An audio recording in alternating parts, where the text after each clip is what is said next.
With the environment design for World of Warcraft, we really wanted the environments to have a really handcrafted feel. We wanted the terrain to really have that feel that it was created, by hand. We really wanted to make sure that all the little details were embellished to the point, the viewer could tell that it just wasn't computer generated. For example, like the palettes and the detail in the environment, we really wanted to make sure that the viewer got rewarded with a lot of detail and things like that.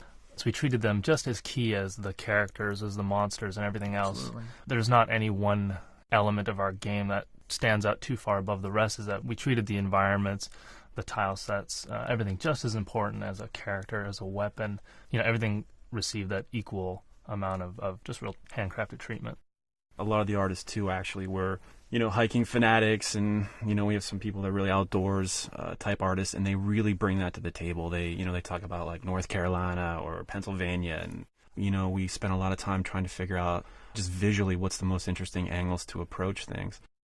We didn't just isolate out terrain and just think of a lot of high-res textures or high-res geometry for the terrain. We realized that it was just as crucial that the terrain married with lighting, with the fog, all of these elements were very important to pull together. And, just in layman's terms, we just pulled a lot of old-school tricks to try to get across a lot more than what we're really doing technically, and keep all this under wraps where people could still afford to enjoy a nice frame rate and a beautiful vista all at the same time.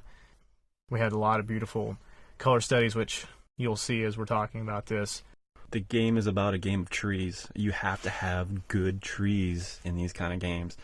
You stare at the terrain all the time, and we had some of the artists working on some of the trees. You'll notice that we have a really wide range of design for trees. We spent many years looking at the trees and studying them, and they're really like the glue that holds everything together.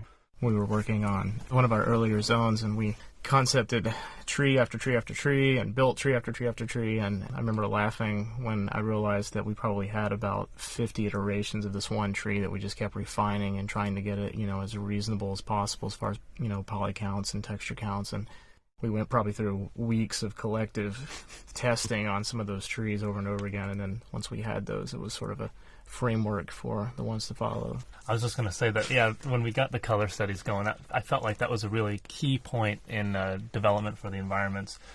Once we started doing that, it impacted us, and it took us a while to ramp up. But the initial prep work it took to get these environments, it really paid off in the end. Everything married together so much better. Yeah. Our team of environmental artists spent a lot of time developing their techniques on the terrain itself, learning what types of patterns look best when you're running through the game.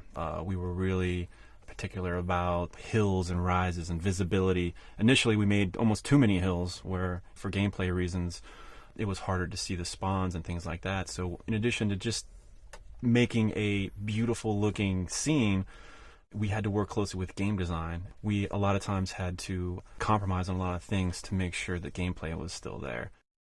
We wouldn't just do one of them for a zone, we'd also do one for different times of day. So we'd have one that was drawn to illustrate what the daytime light settings would be. We would do some for the evening time settings. We found that the sunrise and sunset were some of the most fun values to work with and offered like some of the best lighting. We actually enjoyed them so much. A lot of times we would purposely kind of let the keyframing be very loose.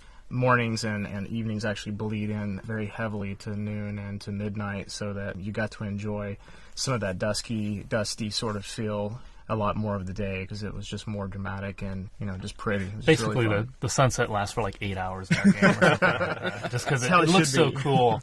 It just runs all day.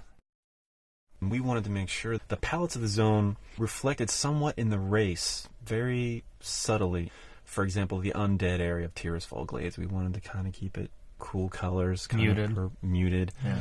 For the night elf areas in Teldrassil, we wanted to infuse some of that color back in there, and we were careful to keep the palette, maybe 2 colors, trying to keep it simple as possible.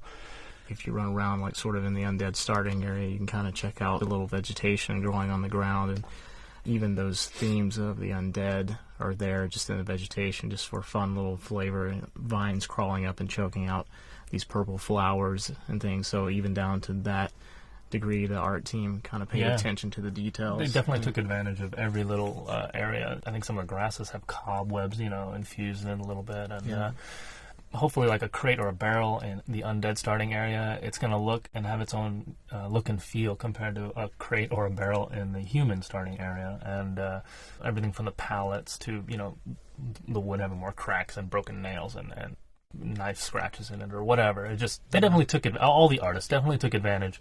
If they got to paint a texture for it, they definitely used every pixel to represent the environment that this prop was going to be set into. So, I mean, I know, I totally agree. And I think one of the things that we strive for too is just the uniqueness of what we want to do. We want to make sure that the zones look as good as possible, as far as like if you were to take a screenshot of our game and you see it in a magazine, it looks different. It has a certain look to it that you're not going to find easily. Working on a game of this scope and detail really pushed the art staff to really just think about what actually we're doing. I mean, it's so much different than the usual type of games we're used to making, that you're creating an entire world. You're creating the atmosphere and lighting and terrain and the look and feel. And sometimes it's really interesting. You'll be working on a piece of environment and you'll get stuck, and then you'll drive home and see the sunset or see some kind of imagery that inspires you. So, and then you go back to work the next day and you're like, oh, I saw this, the sunset yesterday, and it totally changed what we should do. Yeah, we had lots of just elements to work with in the editor for creating the world. We had the directional lighting, the ambient lighting, the sun color, the moon color, fog color, and all the gradations of colors in the sky. And I know Brandon did most of that stuff for so many of the zones, the watercolor, cloud color. And so we just take our time and put these together in the right order, playing off each other, the right colors, the right settings to create just that unified look and feel. Overall, we really wanted to have the environments have that old Maxfield Parish or that NC Wyeth, that warm feel, that handcrafted feel. I know we say that a lot, but we really wanted to have that look. And even in the trees, if you look at the trees, it's very hand painted, all the textures, and we were careful how things blend together, how trees would blend into the environment. We were constantly racking our brains about the tile set, what was too busy. Initially a lot of the roads were too busy and too dark, and we had to simplify those. And it was definitely a learning process, for everyone. But kudos to the team, though.